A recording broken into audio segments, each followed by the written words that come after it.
Welcome to the CE Pro Podcast. I'm Executive Editor Arlen Schweiger. Our resident video guys are back this week, and there's lots to talk about as we head into the CEDIA Expo 2022 next week in Dallas. Our trio of Murideo's Jason Dustal, ISF's Joel Silver, and Value Electronics' Robert Zohn preview some of the video solutions we'll be seeing at the annual trade show, as well as review results of Value Electronics' annual TV shootout in this week's podcast episode. As always, be sure to subscribe to CE Pro's YouTube channel and hit that like button on our videos, or subscribe to the CE Pro podcast on Apple and Spotify and leave a review.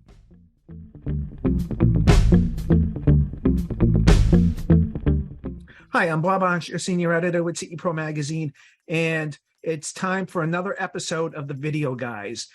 This time we are going to cover our CEDIA 2022 preview from a video perspective with our esteemed panel, and we're also going to talk about the results of the recently completed 2022 Value Electronics Shootout, which is an annual event that takes place at Value Electronics that covers the performance of today's top televisions. Anyway, I want to introduce our panel. We have Joel Silver from the Imaging Science Foundation. We have Jason Dustal from Murideo, and we have Robert Zohn from Value Electronics. How you guys doing today? Terrific. Thank you. Thanks for asking. Great. Yeah, and thankfully, we're back on the road again. I just got back from the UK. We were in England. I was in New York City with Jason. Jason's headed to California shortly. And then we go to CEDIA, which I think is going to be the most exciting CEDIA show for video in a very long time. Very good. That's the perfect segue. I want to start with you, Robert. From your perspective as a dealer, what are you looking forward in terms of products, technologies, and everything else associated with the home video market in 2022 at the CEDIA Expo 2022 in Dallas? Very good. Well, CEDIA is the very important show for custom integrators like ourselves. We see all the new projectors that are coming out. We see all the custom integration equipment. We have a lot of great schooling. We learn about the new advancements in HDMI 2.1 that integrators need to learn intimately well so they can best service and provide the best customer experience. So CEDIA is the important trade convention for education and product training on all the advancements that we've achieved this year. And this, I think we're going to learn from Joel and Jason, will be one of the more important CEDIA conventions. Okay, let's talk about the education perspective for a moment. Jason, you're going to be leading some classes in Dallas at the Expo. Can you talk a little bit about those classes? Yeah, there will be an ISF course in the days before CEDIA that's going to roll right into the convention. And of course that's always fun. The CEDIA crowd, there's always a great turnout for those classes. And also a paper that Joel and I worked on over the last couple of years called CEB 28. It's HDMI system design and verification, especially today with higher bandwidths and HDMI 2.1 and all the new features that come with that.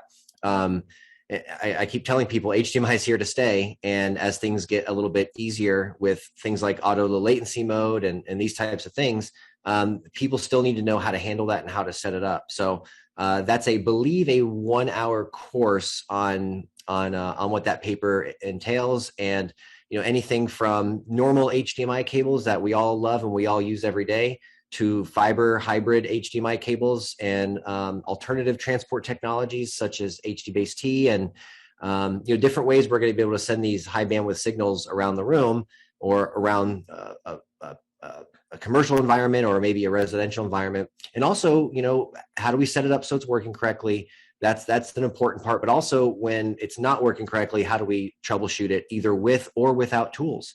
So with integrators out there who don't have certain troubleshooting tools, there are still ways that you can troubleshoot these systems, and that's great. And then we're also going to cover a whole big section on how to troubleshoot these systems with your tools.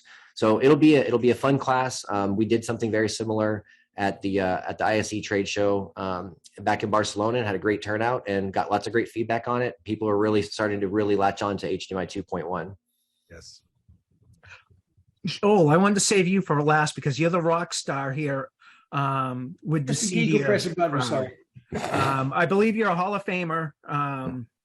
you were inducted into the Hall of Fame. I'm probably messing that up a little bit, but anyway, what are you doing from an education perspective at the annual event?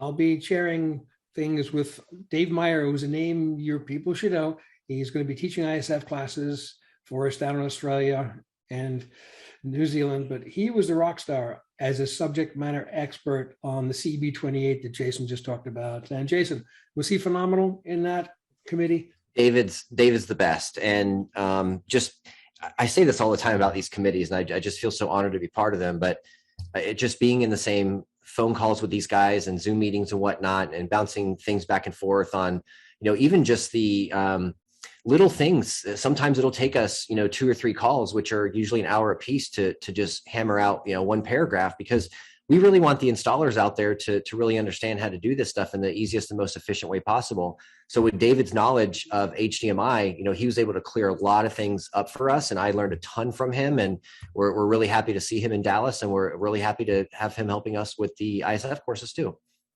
Well, he's an asset, but one of the things we've changed as far as the CTA and CEDIA recommended practices, the standards documents, we're aiming not at the 3% who do the lunatic fringe home theaters, where all the early recommended practice were aimed at.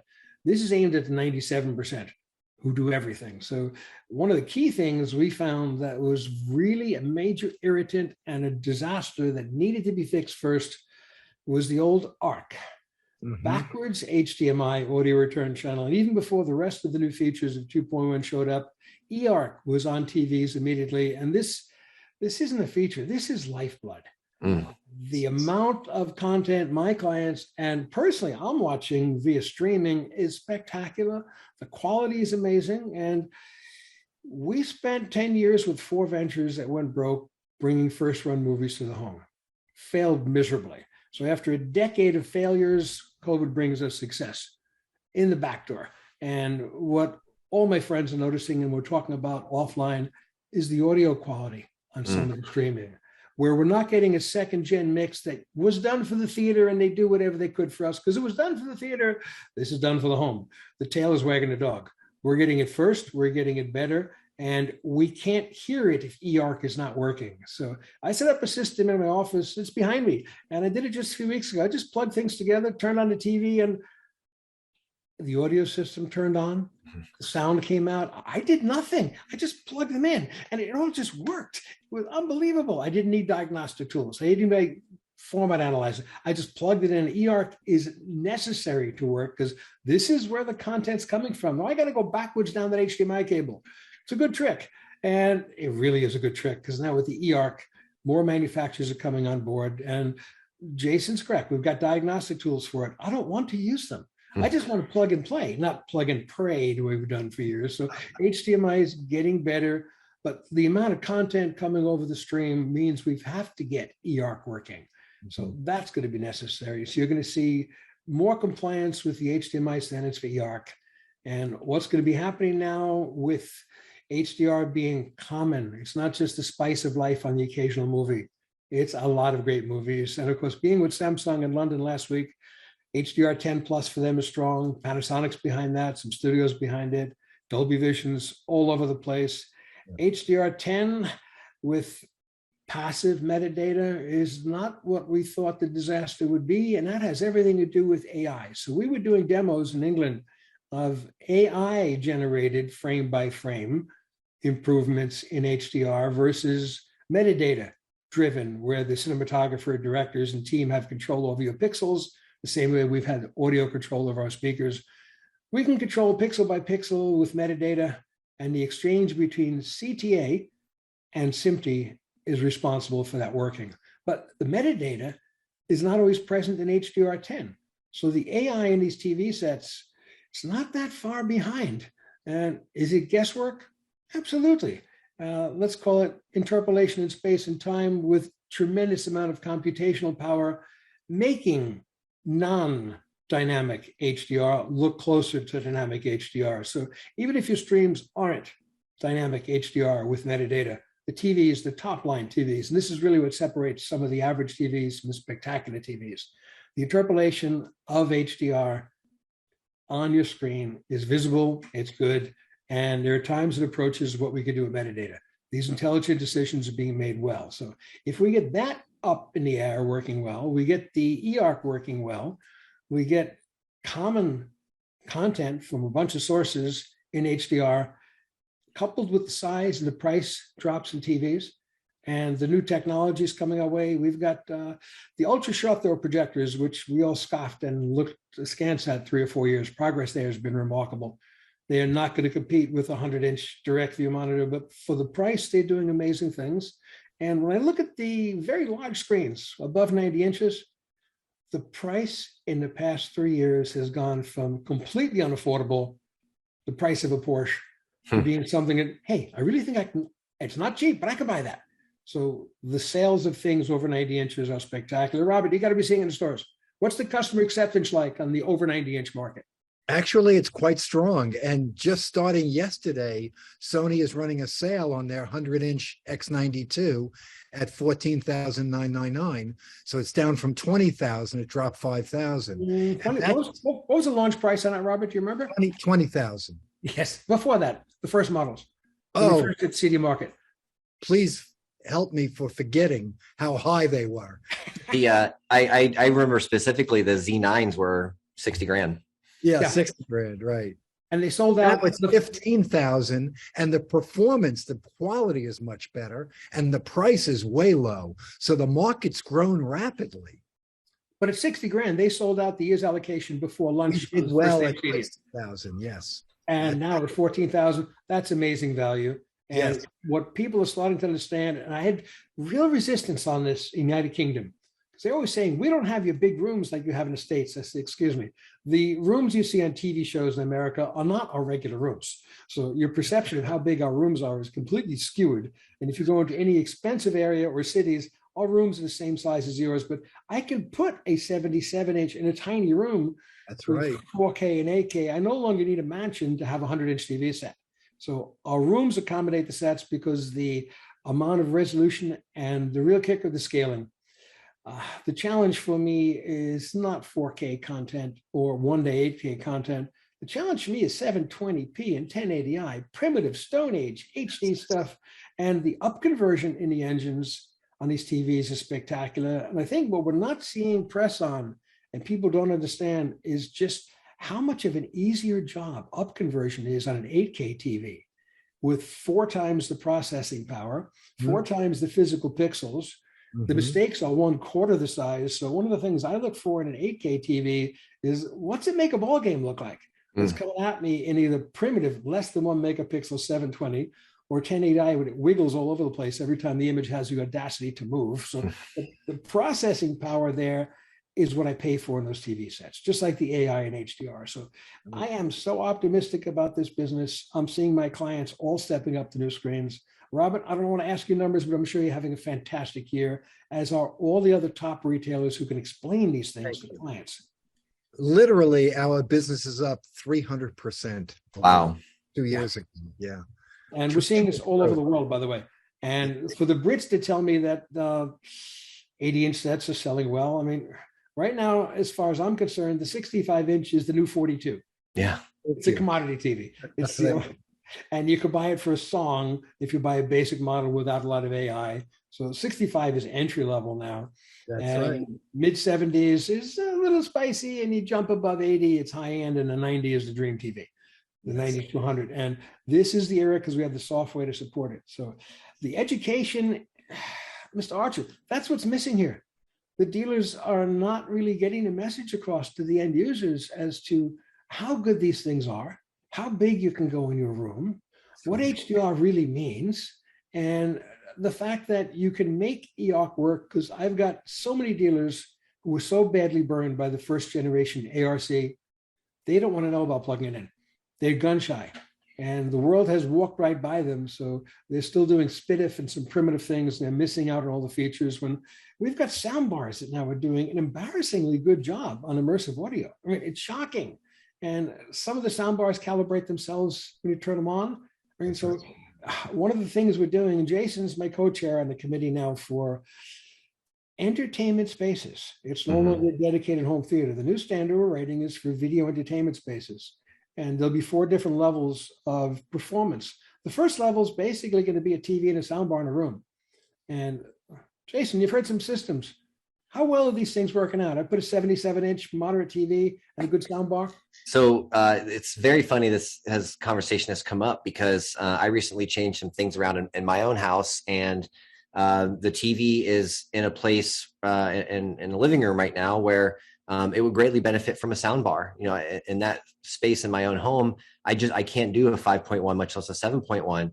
So when I was with Robert during the shootout, I said, Robert, I can't believe I'm asking you this, but I'm hearing some of these sound bars are awesome. Like, what are you seeing? And he recommended several of them, and not just one expensive high-end one, but there was 4, 5, 6 of these things on the list that were very well priced that really did a really good job of bouncing things off the ceiling and stuff like that. So, you know, me being an audio nerd and video nerd my whole entire life, I'm actually considering a soundbar right now, and I never thought I would say that. Well, on one end, we've got the turn-off type systems at gazillion dollars that have really broken the mold for how good things can be. Mm-hmm. At the bottom end, with a soundbar and some subwoofer reinforcement, entry level, shockingly good. Mm-hmm. Now, does it match we just had a 32 channel audio system win an award at CEDIA with a 40-seat theater. So that maxed out the top line turn-off. That's price no object, which has gone higher than before for 40 seats in the theater. But the 2 seats and the sound bar and a HDR capable affordable television set is going to be a level 1 performance. And if you do a good job of integrating it in the room, you can't knock it. I mean, you can't just be a snob and say, oh, it's not for us. It is for us. Because like Jason says, it may not be the primary room in his house, but that goes in lots of rooms in the houses where you're not going to put 4 speakers in the ceiling. Mm-hmm. And throw a couple of subs in there and you've got entertainment that's fun. So these are going to be important CEDIA shows. So Robert, well, you could help because you talk to so many dealers that we need to get to. They've got to understand not just the importance of eARC, but the fact that it works if they know what they're doing. And they have to understand that there's a free standard available to them. There's a CTA or CEDIA member that'll make it work when it doesn't work if they just take a little time and follow the recipe, the step-by-step of the diagnostic tools with or without instrumentation. So we've got to get this down to the basic dealer dealing with the 97% of the clients, because the 3%, our top dealers are not fooling around with HDMI. They own signal generators. They own HDMI test gear. They're teaching for HDCP. They make it work. It's the 97% that is gun shy on eARC and gun shy about long runs of HDMI, and they should be, because as we go to the new HDMI, you're not going to have passive long runs. Like Jason, you've got the instrumentation to test it. If I just have a passive HDMI running the new HDMI spec, how long can passive work? Just no amplifiers, no fiber, just a basic copper cable. What's a reasonable limit in the length? We're suggesting at the moment no more than 3 meters.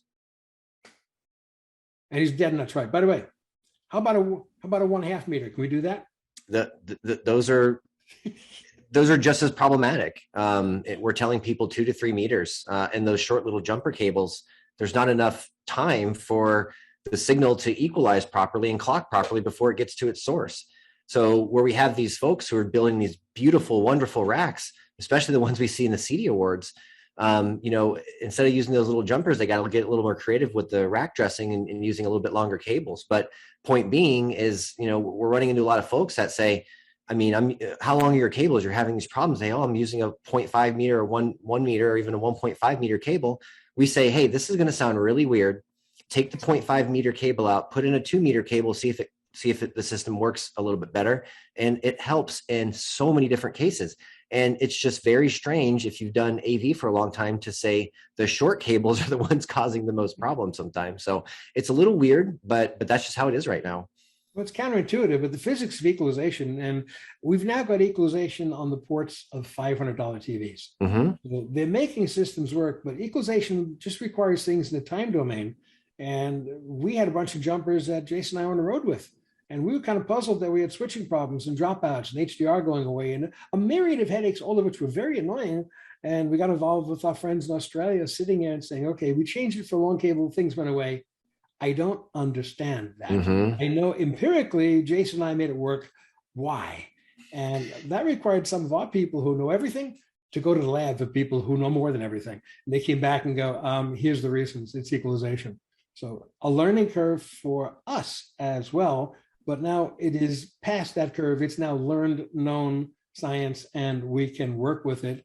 And our recommendation to manufacturers, which is going back to dealers, if you've installed your AVR and you're having these problems, get rid of your short cables, put on long. You're running a 30-foot cable because you got to go through the wall. You're going to go active, or you're going to go a hybrid of fiber and copper. You're not going to use a copper-based passive cable for 15 feet to run it through the wall to the TV on the wall down to your components. So the basic knowledge that it takes to make HDMI work is a learning curve. And if they study the documents that are free, these dealers will stop bitching about what's going on with HDMI and start making their customers happy. You've got to go to the books. You got to do your homework here. You got to take some classes. You got to read. And the documents that are free, it's criminal that people are still having problems. And they call up a manufacturer to get an answer, and they just killed an hour, and they've got 17 customers with the same problem, and then they finally called somebody. So we need to get past this learning curve, and that's been our cry for calibration for ages. And we're now also seeing some dealers putting in projectors, and they're so busy, business is so good, they're not calibrating even projectors. And I'm seeing some of these very large screens going in without getting Energy Star set correctly, without picking the mode. And the cost of calibration meters has plummeted. The cost of generators has plummeted. And I see Robert Zohn, shaking his head going, yeah, I do this every day. It's what we do. That's why we make customers happy. You're not the problem, Rob. You're the solution. You've taken care of it. Oh, excuse me. Could I ask you, since you brought it up, could you throw out a couple of products in terms of affordable generators and meters that these guys can use that are reasonably priced, that they can start calibrating, of course, once they take classes with you guys?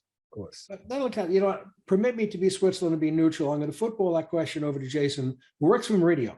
And, he should have a bias because that's an amazing price performance product. But I'd rather he talk to you about meters and generators, because I have to be neutral. I work with all the generator manufacturers, and all the meter manufacturers. But Jason, entry level, if you had to pick two generators, let's say one generator and 2 meters, what's entry level? So what we're seeing right now, and I'll just give you like an extremely brief history lesson. When I started calibrating, it was $10,000 to get gear. And it, looking back at it now, it just did some very basic things like SDR. The meters were very slow and not very accurate. And like I said, about 10 grand to get in. Now for half of that price, we can get into a very nice little spectroradiometer by a company called X-Rite. We can get into a very high performance, low price color emitter from our friends over at Portrait Displays called the C6. And of course, shameless plug here, the little Murideo 6G generator has been sort of the go-to for most of the calibrators out there on the planet. And not only is that a great tool for calibration, but it's also a great tool to send out HDMI signals to troubleshoot systems. You pair that up with our Murideo 6A analyzer. Now you've got a full troubleshooting suite and a full calibration suite. So you show up on site, you're making pictures look better, you're troubleshooting the system just to make sure the right picture is getting to the screen. And this is happening in very, very, very little time, especially compared to what I grew up in. And let me ask you guys really quick. Once a integrator buys these tools, they can then turn around and start billing for those services and make revenues off of calibrating, troubleshooting, and any other associated fee that comes with those types of services, correct? Yeah, and package. We're seeing $300 to $500 to $700 for calibrations. And what bugs us the most is we're looking at projectors, which have to be matched to screens. And basic adjustments on the projectors must be done, or you're not seeing half of the capability of what you're paying for. And projector sales are spectacular. And some of the performance on the less expensive projectors from brands that you wouldn't have taken seriously a couple of years ago, you better take seriously. This is the basic performance of some of these inexpensive projectors. They're pretty bright. They're very calibratable, and pair with a decent quality screen, it's spectacular. So we're seeing projector sales take off.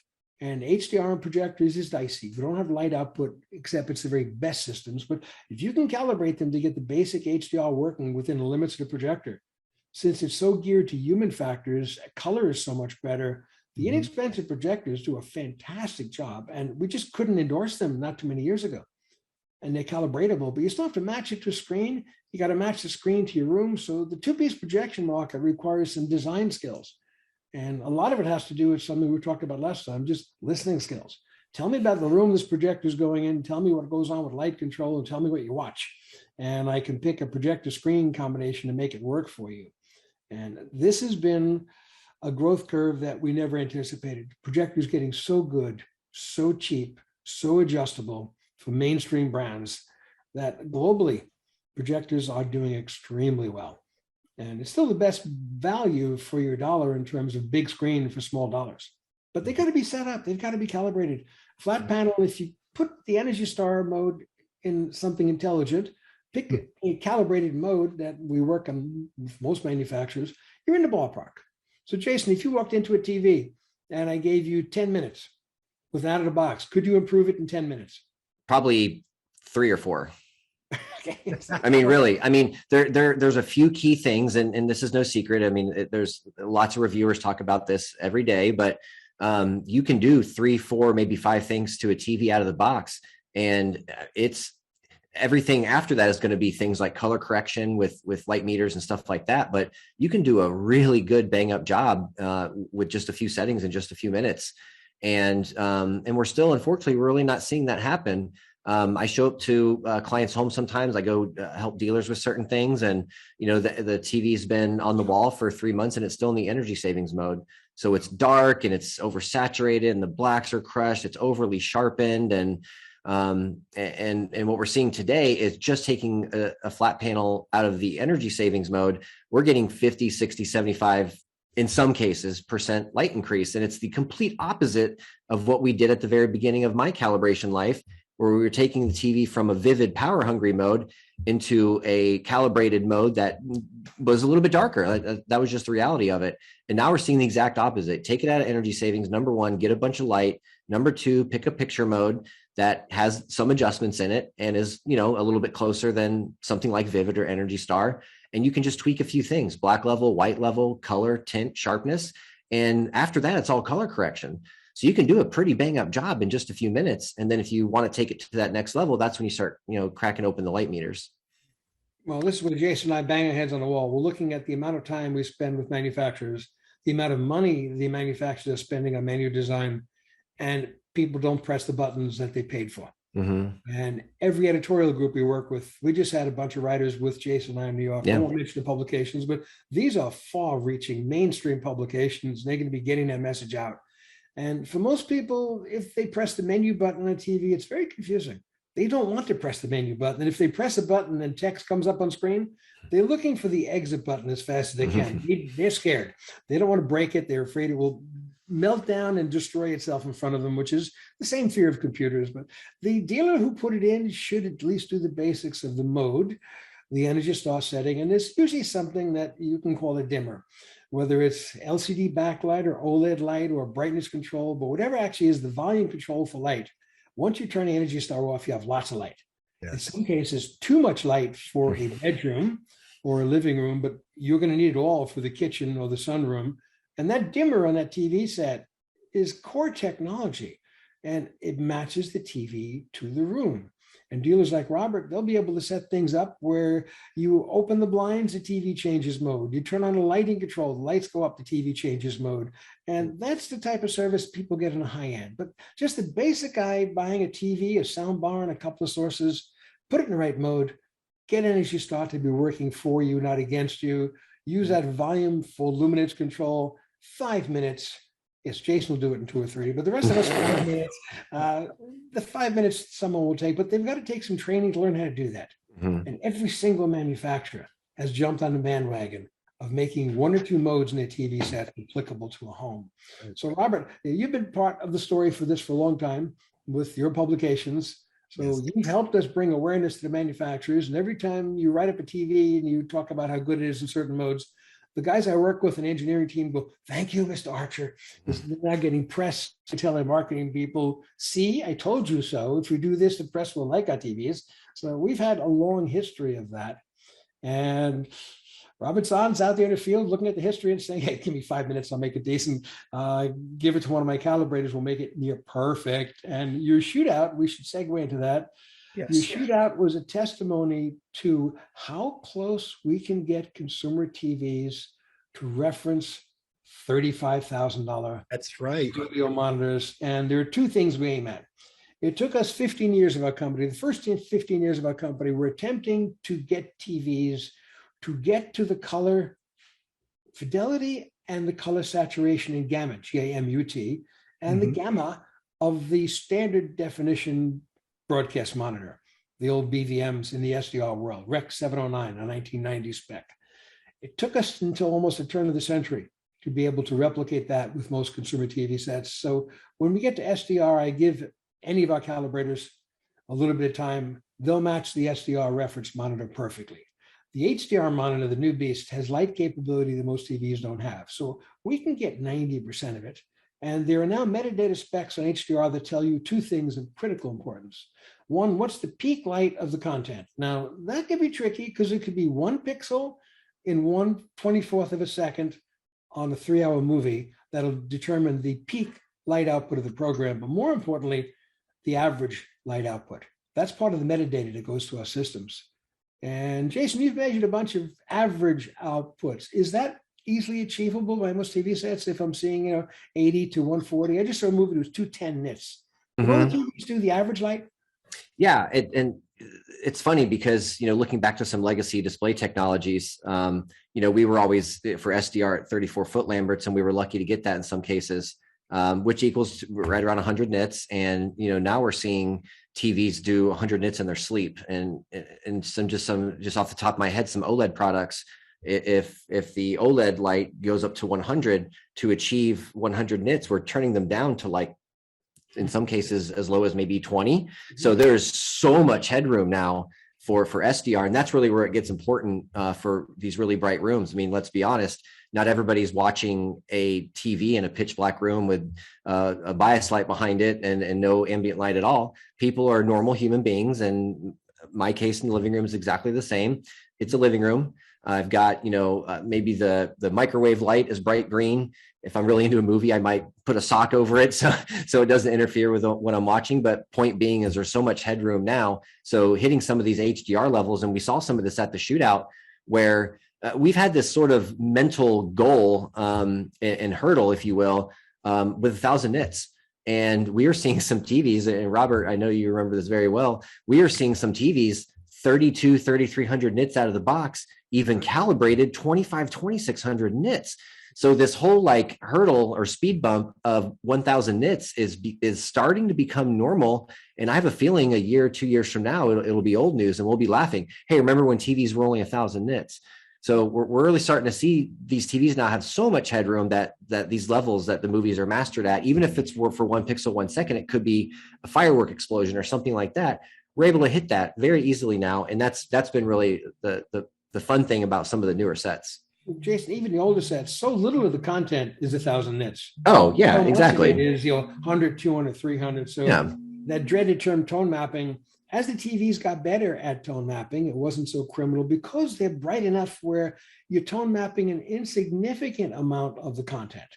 It's sort of like in audio when you got crescendos in orchestra. I mean, you have enough power supply in your amplifier for most of it, and it would fall apart on crescendos. So our TVs were falling apart in the brighter scenes, and every season, less and less of the brighter scenes are a problem for the TV sets. So when I say golden era, inexpensive big sets with light output that can work in bright rooms, and most of the HDR now works on a lot of the top line TVs. Now, the baseline TVs, they're going to be years before they're going to be able to keep up. But we're dealing with premium markets, and across the board, the top line models are doing an amazing job for the dollar compared to 24 months ago. So I keep saying this is 1939 for HDR. So maybe it's 1941 now.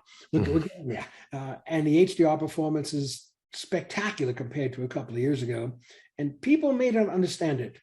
They may not understand immersive audio, but this is so demonstrably superior in both the audio and the video. When people sit down, go into a store like Robert's, go listen to a demo, they don't know what they've seen. They don't know what they've heard, but it is so much better than what they have at home. It's a slam dunk at retail. I mean, the content's better, the audio is better, the video is better, not by a wild margin where you sit there and say, well, have a glass of wine. Maybe you can hear the difference. This isn't one of those subtle things. This is a sledgehammer. to the industry where we're just waking up the audio and the video. And this is all prep for one more thing, which is coming, which Jason and I are looking forward to. We've seen the demos. High frame rate sports. Yeah.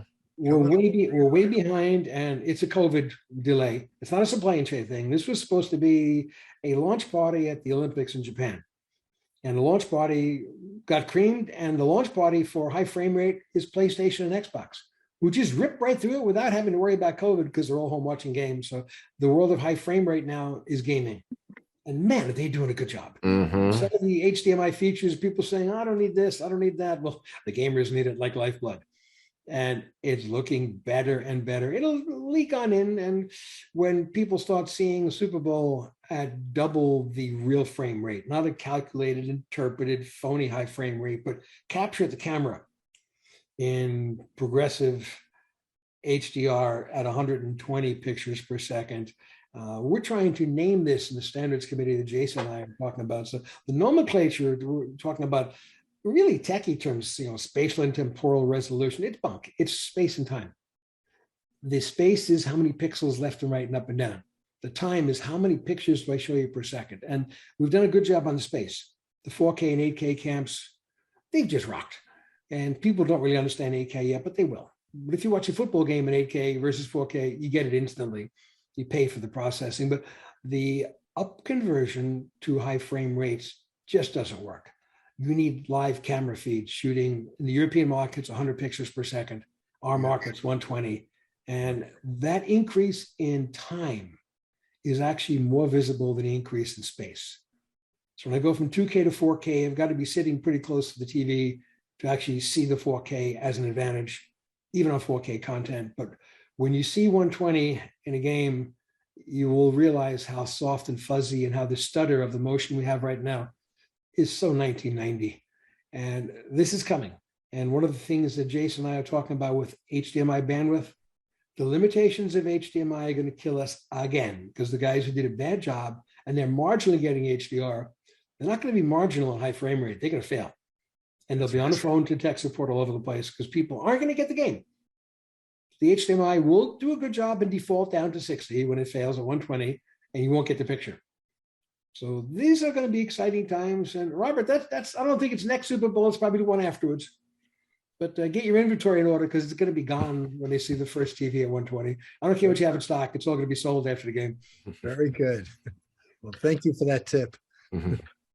Robert, can I ask, were there anything in the results in the performance of the TVs that you looked at during your annual event that surprised you? I think to the layperson, it may be surprising that you had a different winner in the 4K and the 8K brackets. And, the layperson might think, well, if it does good in 4K, the same manufacturer ought to nail 8K, but that isn't the case.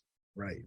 Well, the judges vote, and, I stand back and we tally the votes at the end, and they vote basically looking at picture quality performance only in all the elements of picture quality. So the results speak for themselves. Emissive displays typically win. Premium emissive technology typically wins over transmissive. This was the first year, and I want to reference what Joel said earlier, that I have ever seen the TVs after calibration match the BVM HX310 so well. They looked exactly like it. I don't know how the judges could even determine which one was better. They all looked like the BVM HX310. It was amazing. But an emissive display, QD OLED, Sony, won for the 4K event, as they well deserved to. And LG's emissive display, their 8K OLED, won in the 8K event.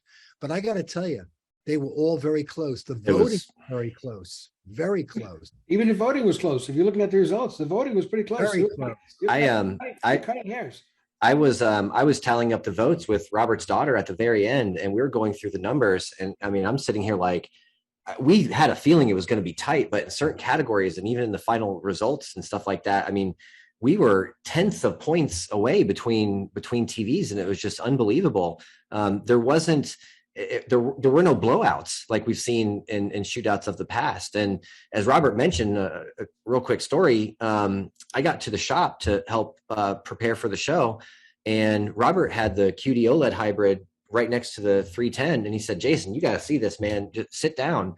And, I have a sharp eye. I've done this for a long time, and I'm really good at picking out differences between things. And I'm, usually within a few seconds, I can say, okay, well, this, okay, well, it's close. But I mean, I was sitting there, Robert, minutes, right? And I'm just like, really, am I dreaming right now? What's going on? Like, why are these two, this consumer TV and this professional monitor, why are they so close to each other? Just mind blowing. And it's a lot of fun to see that now in a TV that if you're looking for a premium high-end TV, especially in that category, we're not talking $10,000, $15,000. I mean, I remember the first 77 OLEDs were 15 grand.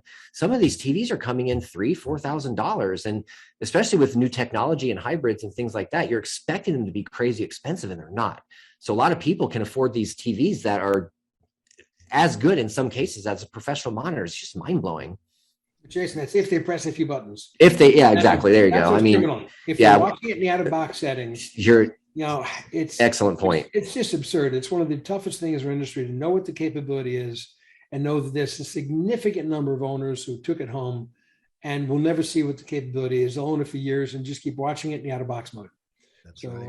That's where Robert Archer's publication can come into the fray.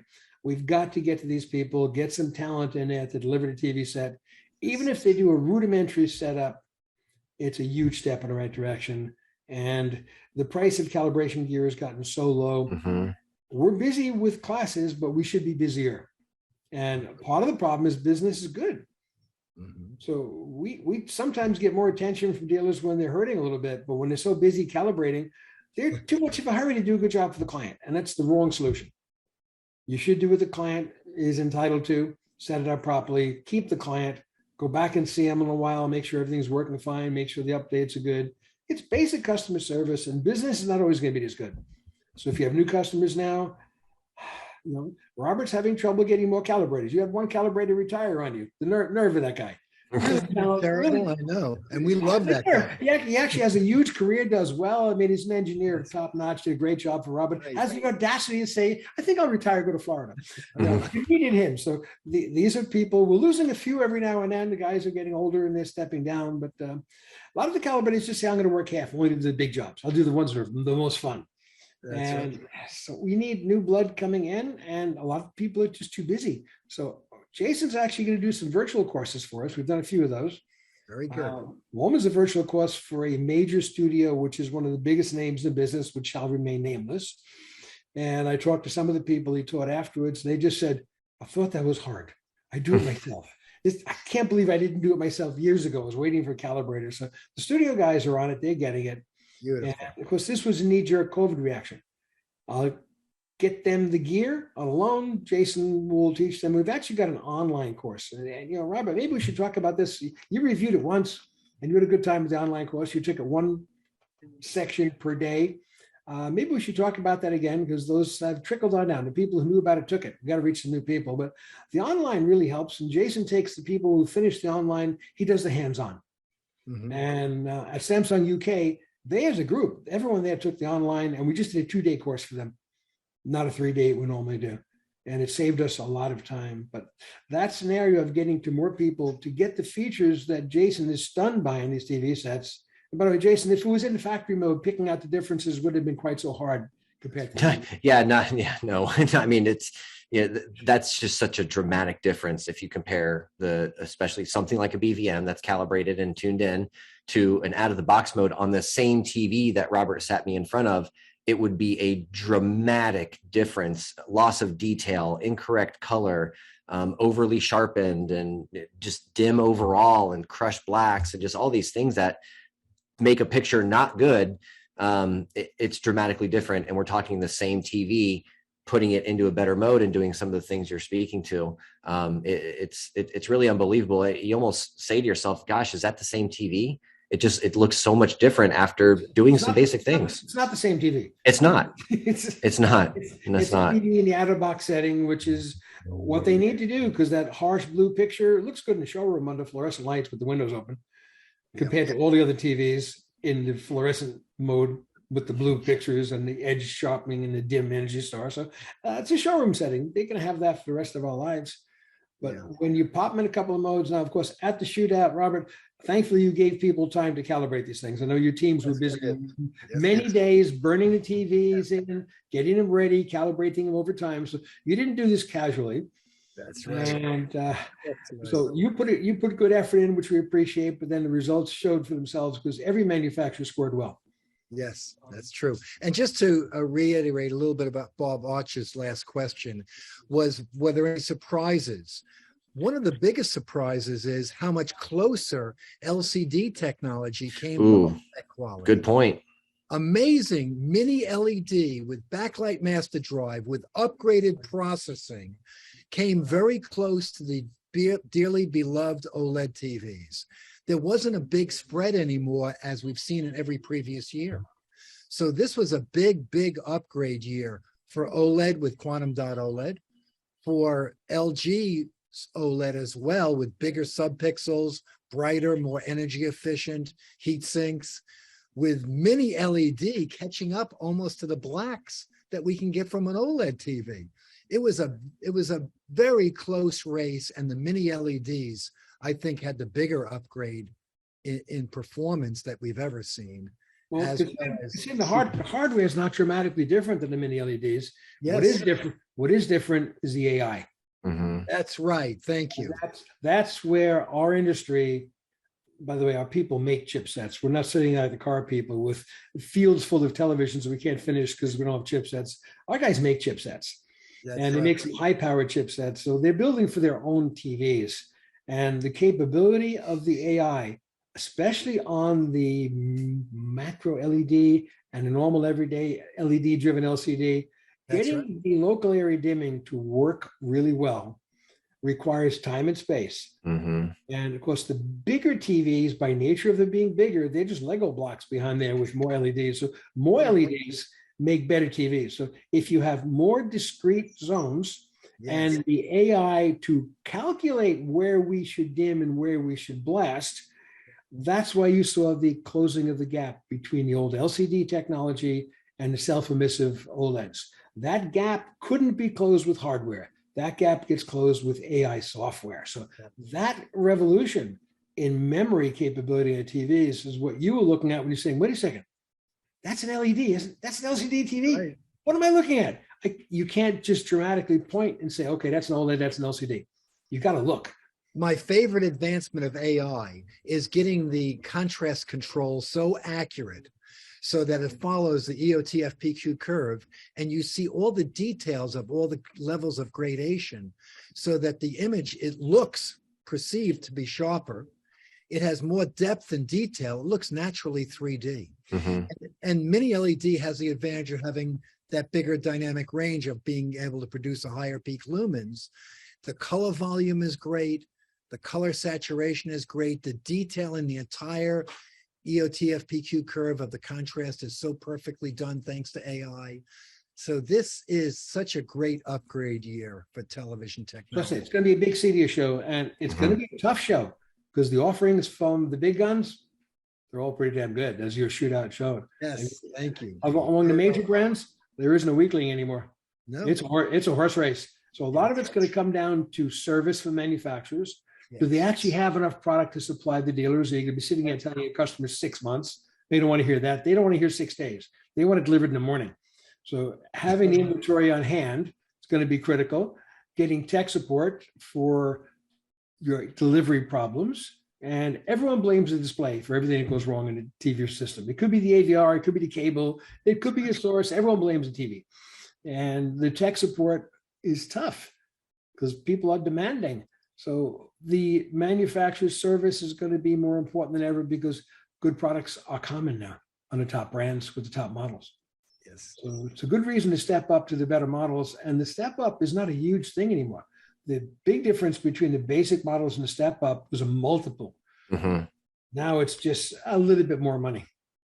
If I could just point out one thing about CEDIA, and we've seen this, Joel, over the past couple of years, but it's still going to be out of reach for most people. But the improvements on micro LED and the price dropping that we've seen in the last 2 years. I mean, I'm getting to a point now, and I've always been real picky about these things and being able to see the seams. And we saw at ISE, there was several manufacturers that had these micro LED walls, and it's getting to a point now where I'm having a hard time picking out the seams in some cases. And we're just seeing dramatic price drops in those too. One of our calibrator friends, he rang me up just a few months ago, and he said, man, I did a micro LED in a condo, top floor in Manhattan type of thing.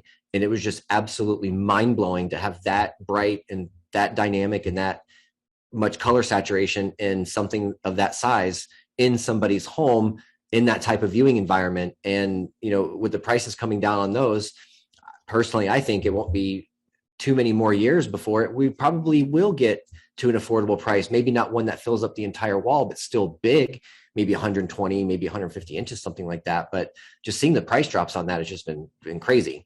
Well, I'm supervising one next week. It's going to be 15 feet, 9 inches wide.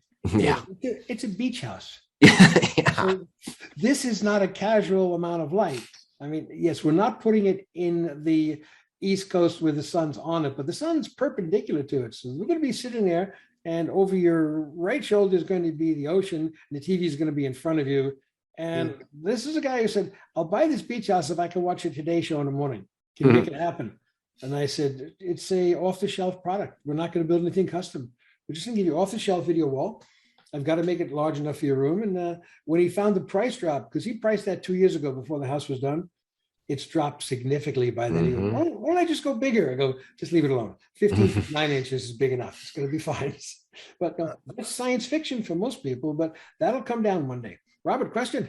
Just a couple of more things that we've noticed is that every year people generate to larger screen sizes. To comment on what you said much earlier, when people come in and say they want a 65-inch TV, I tell them the new 65 is a 77. Yeah. Screen. But also just wanted to tell you that people that bought moderate to low-end TVs are stepping up to the premium class TVs because they're appreciating the creator's intent much more. They want to get that entertainment in their home. So we're seeing people that would normally buy a lower end to moderate stepping up to the premium class television and larger screens. And to that, theaters and family rooms and ultra short throw and even long throw, that business is also on a great growth pattern. So premium and larger screen sizes are taking off, as they should be. They're expected now, and it's no longer unaffordable. That's And right. when I see 77s in the low $2,000 range, That's right. it was a $14,000 TV. It's not as absurd as a $60,000 100-inch, but for the person who buying that TV, 10 grand was not even a thought. It's completely out of reach. And not to say that $2,400 is cheap. It still hurts. And in the market, that's the real world. What my people have to understand is when someone buys a $2,400 TV set, they're not buying something else. They're giving up something else on a budget because $2,400 for TV is a ton of money. Yes. Where the guy buying the $16,000 TV, he's not changing his other buying habits. He's just buying a $16,000 TV. It's not going to impact the rest of his budget. His wife will buy whatever she wants. The kids will. But at $2,400, something else in the budget got killed. They had to divert money from something else for $2,400. But the picture is so compelling where if you look at the mainstream stores, the Costco's, the warehouses, they're popping out 77s by the container load. And the customer satisfaction without even putting them in the right modes is off the charts good. That's So right. golden days, guys, absolutely golden days. Enjoy them because we're going to get used to this and eventually it's going to be a commodity. And then we'll wake up at the 120 one day and we'll start all over again, blowing people's minds with fun stuff. So, Robert, Mr. Archie, the only thing I'd like to leave this conversation with is we have to look back and remember that we're in the entertainment business. And by renaming our standard for home video, designing entertainment spaces, we're just trying to remind everybody that we sell toys, cool toys. Yes. They'll use our toys more than they'll use the swimming pool, more than they'll use the boat, more than the other stuff. They can use these things multiple hours every day and they're going to have fun. And if the delivery is done properly and things are set up properly, it's a high level of entertainment. Yes. And when HDMI doesn't work, you burst the bubble in the new toy. that's a disaster. Their expectations are to have fun. So when you're sitting there struggling because you didn't bother reading the standard on HDMI, you don't have the tools to set things up, and people are, expecting your TV to be really, really bright, and it's not because you didn't press a couple of buttons on a menu, you're ruining the entertainment. But we're in the entertainment business. We are the last yard. It may start with a camera, it ends up in post-production, and Jason and a lot of my other teams work with a lot of post-production people. They are working hard to make it right. Robert, you had some people from HBO there. I can tell you the amount of effort HBO puts into both the Hudson Yards and the regular facility and getting their monitors right. They don't fool around. Those monitors are dead nuts on a regular basis. All these people do all this work, from the camera guy down to the post guy to the person who authors things for the audio on the stream. And then we screw it up in the last meter by putting things in the wrong mode. So these are golden days if you're dealing with someone who knows what they're doing. So the post guys are doing an amazing job. Content creation. Yes. We've got Swedish movies, Indian movies, Israeli things coming in. The planet is now shipping things all over the planet. It's a wonderful time for content creation. And if we do our job, we're at a good part of the entertainment business. We preserve, and we keep going back to what I did when I started the company. It's the intent of the creative artists that we're trying to preserve. That's cool. It's not a complicated business. When someone had a good idea for a screenplay and it turned into a production and someone did a good job, I just want to take that entire team's work and I want to see it and hear it the way it was intended to be seen and heard. And that's the dream. And people like Jason and Robert Zohn's calibrators, they live in a dream, and it's working. So these are fun days for the people who know what they're doing. And as an offset of the entertainment business, we're having fun. And we take it home ourselves. I mean, I'm kind of in this business for the toys. Jason's been over my house a number of times. Jason, do I have decent audio video toys? Yeah, and just to piggyback off that, I need to make a shirt. I've said this for years, or a hat that says "We'll work for gear," because at the end of the day, we might deal with this stuff all day in our daily lives and our daily jobs, but in a lot of cases, what do I do when I go home? I might pop on a movie, or I might watch that new episode of Ozark, or et cetera, et cetera. And and that's when it's time to wind down and relax. And I'm with you guys. And this is part of why I love this so much is, if I buy a painting and hang it up into my home and I shine a blue light onto it, we're completely ruining the look of that painting. So if that sounds insane to do with a physical piece of art, why are we doing that with moving art and film and TV and even sports and things like that? So, at the end of the day, Joel, you're right. I mean, it is part of the entertainment business, and just seeing things in the correct light and hearing things in the correct way. It's so special, and it just makes people appreciate that form of art even better. What I need for verification of what we're doing, because we're all too close to raw material. We understand too much about what's going on. But when I have a couple over and we're sitting there in the theater before the dinner reservation, and it's almost time to drive for dinner, and the wife goes over to me and says, can we just continue watching and bring in a pizza? Yeah. I want to stay here. And the husband goes, yeah, let's stay here. I want to watch some more. At that point, I understand that what I've got has been verified. The fact that we all get excited is one thing, but you take a layperson who's not used to it and they don't want to go out for dinner. They just want to sit and watch. We got something, guys. It's verified. Real life people know the difference. These are people who've seen my system before, but they hadn't seen the new one, hadn't heard the new one because I just redid the audio. I had to catch up on audio, but spending too much time on the video. So one of the CEDIA judges I work with is a spectacular audio calibrator, and he came in and fine-tuned my audio system. It's never been like this before. I brought in time. It worked out fine. But when I brought my friends in to hear and see, it was like, we're not going out. We're staying home. Open another bottle, put on another movie, and we'll order a pizza. And, to give up a 5-star restaurant that they read about, made reservations 2 months in advance, and stay home and watch TV, it's pretty cool. And that's what this is all about. Staying home, watching TV with a good system. It's not such a bad night. Guys, I want to thank you for taking time out of your day to talk about what's happening at this upcoming CEDIA in Dallas on September 29th through October 1st. And I look forward to seeing you guys in Dallas and saying hello. And when we get back from Dallas, we'll probably have to do a post-CEDIA episode and discuss the happenings, the classes, and everything else from a video perspective. But I want to thank you guys. Have a great day. Thanks so much for giving us the opportunity to talk, and pass it along to your readers. Jason, Robert, pleasure working with you guys once again. This is great. Always. Thank you, guys.